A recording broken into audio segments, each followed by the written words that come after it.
कालपुर का जंगल हमेशा से रहस्यमय और खौफनाक कहानियों से घिरा रहा था, लेकिन उस रात के बाद वो किसी बुराई का ठिकाना बन गया। राजन गायब हो चुका था। गांव के लोग धीमी आवाज में बातें कर रहे थे। सबको सबसे बुरा अंदेशा था। कुछ लोग दुआ कर रहे थे कि शायद वह बस रास्ता भटक गया हो, लेकिन दिल के अंदर हर कोई सच जानता था। कालपुर पर किसी भयानक साए का साया मंडरा रहा था और राजन उसी साए की गिरफ्त में चला गया था। सुबह की रोशनी मुश्किल से कालपुर पर फैले घने कोहरे को चीर पाई। गांव में एक अजीब सी खामोशी थी, दिन के इस समय के लिए असामान्य। लोग पिछली रात की घटना पर खुलकर बात करने से कतरा रहे थे, लेकिन फुसफुसाहटों में खबर फैल चुकी थी। राजन अब तक नहीं लौटा। गांव के किनारे एक छोटे से कमरे में राजन का सबसे अच्छा दोस्त सुमन कुछ गांव वालों के साथ बैठा था। वे घंटों से राजन की आखिरी लोकेशन के बारे में बात कर रहे थे, लेकिन कोई भी जंगल में जाने को तैयार नहीं था। हमें उसे ढूंढना होगा, सुमन ने कहा। उसकी आवाज में घबराहट थी। वो ऐसे गायब नहीं हो सकता। एक बूढ़ा व्यक्ति जिसका नाम भैरव था धीरे से सिर हिलाया। उस जंगल में कुछ है, तुम जानते हो सुमन। जो लोग गहराई में जाते हैं वे वापस नहीं आते, और अगर आते भी हैं तो वो कभी वैसे नहीं रहते। लेकिन राजन उन सब बातों में विश्वास नहीं करता था। शायद वह रास्ता भटक गया हो। सुमन ने उम्मीद जताई, लेकिन उसके दिल में डर घर कर चुका था। वह राजन को अच्छे से जानता था। वह ऐसे कहीं भटकने वाला नहीं था। कुछ जरूर हुआ था, कुछ जो उनकी समझ से परे था। एक ठंडी हवा ने कमरे को हिला दिया। सभी लोगों के शरीर में सिहरन दौड़ गई। भैरव की आंखें, जो भयभीत और खोई हुई थीं, खिड़की से जंगल की ओर देख रही थी। वहां ऐसी चीजें हैं जिनसे हम लड़ नहीं सकते। उस दोपहर बाद सुमन ने फैसला किया कि वह और इंतजार नहीं कर सकता। उसने केवल एक लालटेन और एक मोटी लकड़ी के डंडे के साथ जंगल की ओर कदम बढ़ाएगा। जैसे ही वह पेड़ों की पहली कतार तक पहुंचा, वातावरण अचानक बदल गया। जहां बाहर सूरज की रोशनी थी, वहां अब एक भयानक अंधेरा और सन्नाटा छा गया। हर कदम के साथ उसके जूतों के नीचे सूखे पत्तों की आवाज गूंज रही थी। हवा में नमी और सड़े हुए पत्तों की गंध थी। सुमन का दिमाग राजन के बारे में, उसकी गुमशुदगी और गांव में चल रही अजीब कहानियों से भरा हुआ था। परछाइयों, फुसफुसाहटों और पेड़ों के पीछे छिपी किसी अनजानी ताकत की कहानियां। अचानक उसे जमीन पर कुछ दिखाई दिया, जो आधा पत्तों में दबा हुआ था। उसने उठाया। वह कपड़े का टुकड़ा था जो फटा हुआ और मिट्टी में सना था। उसका दिल बैठ गया। यह राजन का था। उसने जंगल में जोर से पुकारा। उसकी आवाज कंपा रही थी, राजन, क्या तुम यहां हो? लेकिन कोई जवाब नहीं आया। सिर्फ एक अजीब खामोशी जो उसकी आवाज को जैसे निगल गई हो। उसे महसूस हुआ कि कोई उसे देख रहा है, लेकिन जब उसने पीछे मुड़कर देखा तो कुछ नहीं था। सिर्फ घने और मुड़े हुए पेड़ जो मानो उसके चारों ओर कसते जा रहे थे। वह और गहराई में चला गया। हर कदम के साथ डर बढ़ता जा रहा था। पेड़ अब बड़े और डरावने लग रहे थे। उनकी टेढ़ी मेढ़ी शाखाएं जैसे उसे पकड़ने की कोशिश कर रही थी। लेकिन सुमन ने हार नहीं मानी। वह अपने दोस्त का सुराग ढूंढने के लिए दृढ़ था। जैसे जैसे सुमन जंगल के अंदर बढ़ता गया, हवा और ठंडी हो गई। अचानक हवा में हल्की हल्की फुसफुसाहट सुनाई दी। उसका दिल तेजी से धड़कने लगा। ये आवाजें किसी इंसान की नहीं लग रही थी। सुमन, पास आओ। उसने लालटेन को कसकर पकड़ लिया। उसकी रोशनी कांप रही थी। उसके गले से आवाज नहीं निकल रही थी। वह अजीब सा डर महसूस कर रहा था। कौन है?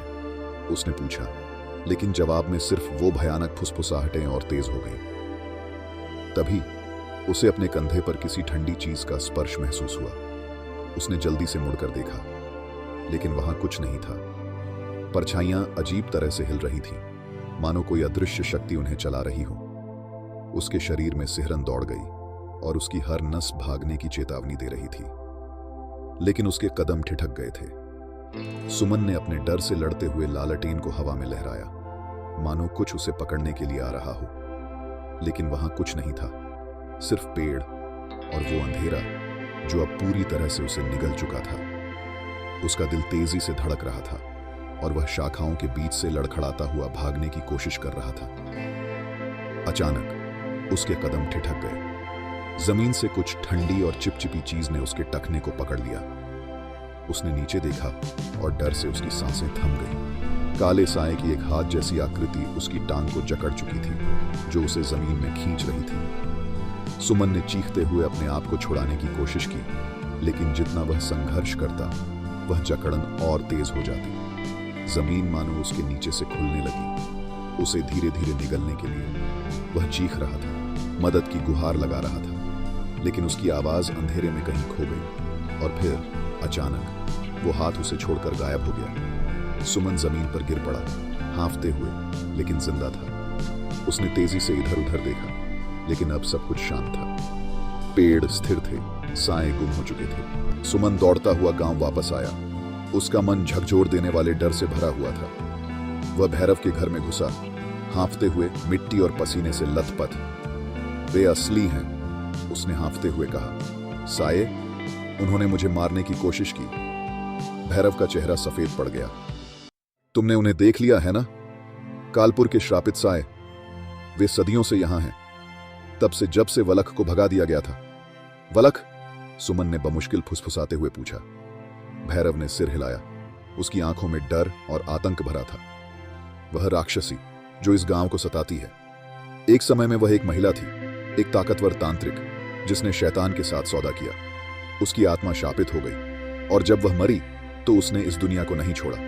वह कुछ और बन गई, अंधकार की एक शक्ति जो इस जंगल की आत्माओं पर राज करती है। सुमन का पेट मरोड़ गया। और अब वह वापस आ गई है? वह कभी गई ही नहीं, भैरव ने गहरी आवाज में कहा। वह बस सो रही थी, सही समय का इंतजार कर रही थी। राजन ने जरूर कुछ ऐसा किया जिससे वह जाग गई। उस रात सुमन सो नहीं सका। उस दिन की घटनाएं बार बार उसके दिमाग में घूम रही थी, और जंगल की फुसफुसाहटें उसके कानों में गूंज रही थी। उसने फैसला कर लिया था, अगर राजन अब भी कहीं जिंदा है तो वह उसे ढूंढकर ही दम लेगा।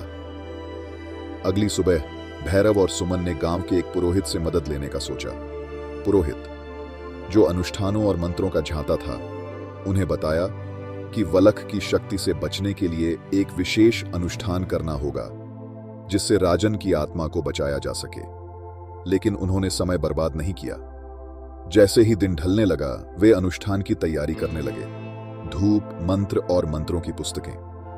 पुरोहित ने एक यज्ञ का आयोजन किया, जिसके द्वारा वालक की शक्ति कमजोर की जा सके। लेकिन जैसे ही यज्ञ शुरू हुआ, हवा अचानक ठंडी हो गई और एक भयानक सन्नाटा छा गया। पेड़ फिर से हिलने लगे, और एक बार फिर से वो फुसफुसाहटें सुनाई देने लगी। सुमन, भैरव, पास आओ। सुमन की रीढ़ में ठंडक दौड़ गई, और तभी एक भयंकर गर्जना के साथ जंगल से साए उभरने लगे। वलख लौट आई थी। उसकी लाल चमकती आंखें गांव पर पड़ गईं, और उसकी भयंकर चीख ने सबको भयभीत कर दिया। भैरव ने डरते हुए कहा, हमने उसे नाराज कर दिया है। और फिर एक भयानक शक्ति ने यज्ञ को नष्ट कर दिया। वलख अब पूरी तरह से जाग गई थी, और वो सिर्फ राजन के लिए नहीं आई थी। वो सुमन और भैरव को भी अपनी चपेट में लेना चाहती थी। आने वाले अंधेरे और वलख की भयानक उपस्थिति से सुमन और भैरव कैसे निपटेंगे? क्या वे राजन को बचा पाएंगे, या फिर वलख उन्हें भी अपने शिकार बना लेगी?